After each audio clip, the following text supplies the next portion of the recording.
Yo, this is for the dirty dog Abu Layth who disrespect our brothers and sisters of Palestine. Yeah.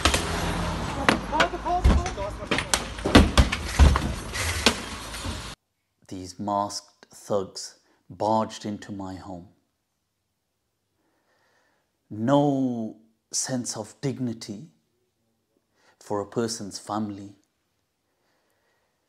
Frightening to death my wife, my daughters, my 6-year-old, my 9-year-old. So the attack on Mufti Abu Layth's home happened earlier this week on Sunday. I saw an article about it on Monday when I was at the airport, but now I watched the video. You know, I've spent the past several months trying to detox from the internet and social media, trying to avoid negativity.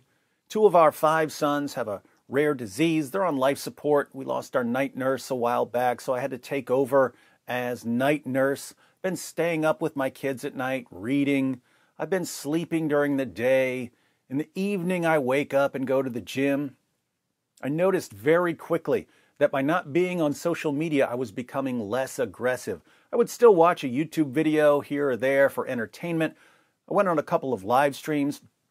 But apart from that, I was totally avoiding social media, and being away from negativity, combined with hitting the gym 5 to 7 days a week, I started feeling better than I've ever felt in my entire life. I've always been surrounded by hostility in one way or another, except for this year when I've avoided it, and I've just been surrounded by my wife and kids. The world feels totally different. Then recently, I decided to get back on YouTube. Even though I'm now nicer than I've ever been at any point in my entire life, I was immediately greeted with a barrage of insults and abuse. I didn't respond. D-Love doesn't care if you insult him. D-Love wants to get along with everyone as far as it depends on him. But now, after I've been back for all of 5 seconds, I see jihadis storming a man's house and terrorizing his daughters. Where the fuck is Abu Layth? Where is Abu Layth? Where is Abu Layth? I've been back for 5 seconds, and these dudes already have me wanting to eat their freaking book. Can you imagine your family being woken up in the middle of the night by a gang of jihadis breaking through your front door? I can. This is something that anyone who criticizes any of the teachings of Muhammad or the Quran has to anticipate. When you criticize anything having to do with Muhammad or the Quran, people start sending you death threats. Threats against you, threats against your spouse, threats against your children. And you know that most of these keyboard jihadis aren't going to do anything, but you think to yourself, wow, if even 1 or 2% of the people who say they're going to attack us are actually intending to attack us, that's still a sizable number of people who could be kicking down our door one night. Fortunately, it's never happened to my family, but it did happen to Mufti Abu Layth and his family. If you're not familiar with Mufti Abu Layth, he's a Muslim scholar. Before the attack on Sunday, I had only watched maybe 3 of his videos, so I apologize if I get any of this wrong. He seems like someone who wants his interpretation of Islam to be compatible with the modern world. He spends a lot of time criticizing Muslim scholars and apologists who have outdated positions that fly in the face of reality. In one video I watched, he was making fun of Sheikh Yasser Qadhi and Muhammad Hijab over the infamous holes in the narrative interview. In another video, he was making fun of the Salafi concept of God. Salafis believe that Allah has literal body parts, but they won't say what those body parts are apart from what the Muslim sources say. And when you put together what the Muslim sources say without filling in the gaps, the picture of Allah you end up with kind of seems like a monster created by a mad scientist as part of some sick experiment gone terribly wrong. Mufti Abu Layth makes fun of their position, but this sort of thing gets him into trouble quite a bit. Now, most non-Muslims I know tend to like Mufti Abu Layth, not because he's making fun of Salafi theology, but because he seems like a generally nice guy. There are people in the world that don't seem like people you would ever get along with. Mufti Abu Layth seems like someone that most people would get along with. He's much friendlier and happier than a lot of other Muslim apologists on YouTube. He's got one of the most hilarious laughs ever. The only person I know with a hilarious laugh like that is Anthony Rogers. For my stuff, what? Father every time.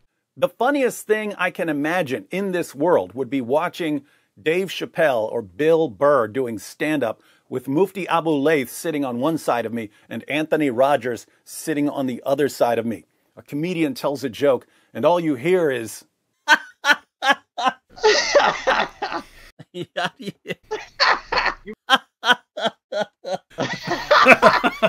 So, Mufti Abu Layth's main crime is criticizing and sometimes mocking positions that he disagrees with.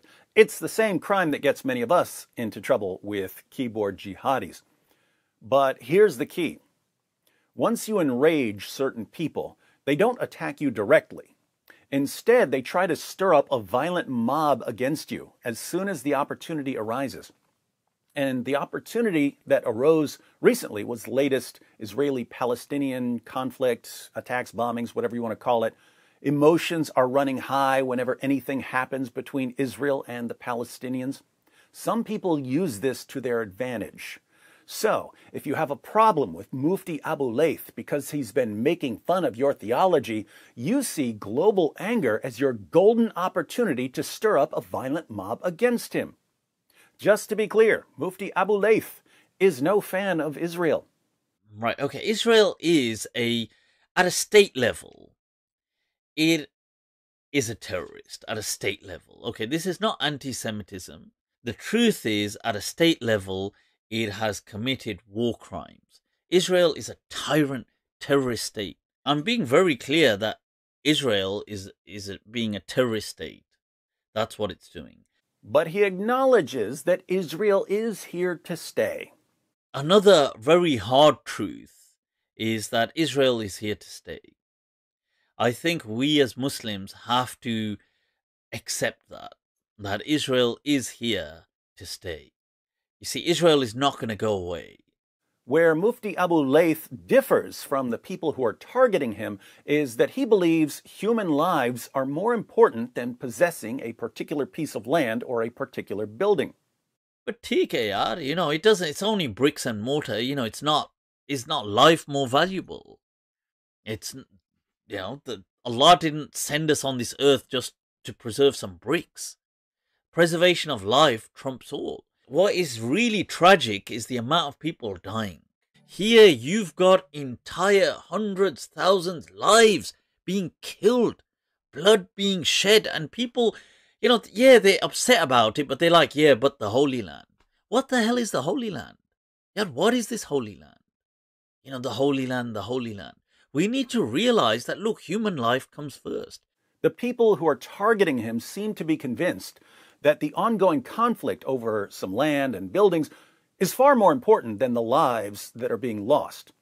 The people who want the violence to continue shame the Palestinians into continuing an endless, hopeless conflict. So you have these terms sometimes like slut shaming and this kind of stuff. Muslims do that to Palestinians. Muslims do it. What they do is they guilt trip them. That you guys have to stay there and you have to put up with this because this is the Holy Land you're defending. Okay, but we have to just accept that this war is lost. There's no point fighting a lost war.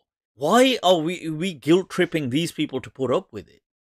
We should be, life comes before place. This is my understanding, that we need to know when a fight is lost. So, Mufti Abu Layth looks at this situation. He doesn't believe that the Palestinians will ever be able to defeat Israel. He doesn't believe that the two sides will ever agree to a two-state solution.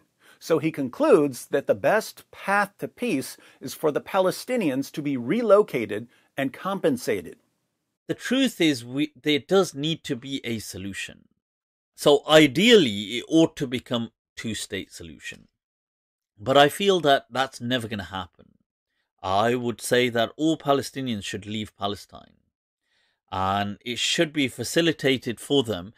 I feel that they should be relocated and comfortably with compensation and accommodation and education paid for in different parts of the Arab world. Israel probably would even be happy to pay for it because the amount of money it spends on even bombing them these things don't come cheap.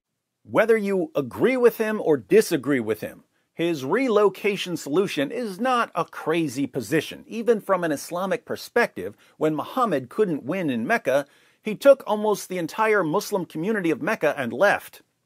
He came back years later with an army, but when he couldn't win, he left. Mufti Abu Layth is basically saying the land that the Palestinians are in isn't nearly as important as Mecca was to Muhammad. So why are Muslims more obsessed with the land and buildings than they are with the lives of Muslims? Him saying that was the golden opportunity his enemies were waiting for. Keyboard jihadis apparently believe that if you oppose their theology, it's perfectly acceptable to misrepresent what you've said in order to stir up a violent mob. So they started circulating clips of Mufti Abu Layth taken out of context, which made it seem like he was siding with Israel and telling the Palestinians that they need to be kicked out of Gaza and the West Bank. And it didn't take long for jihadis to attack his house.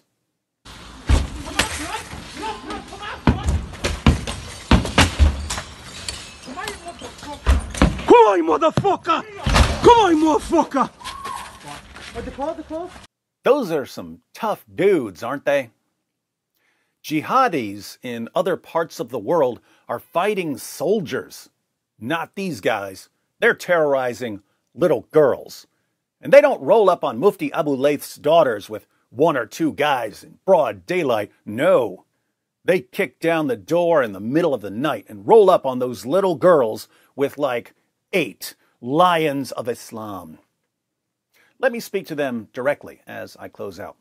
Dear home invaders for Allah, I know many of the popular critics of Islam.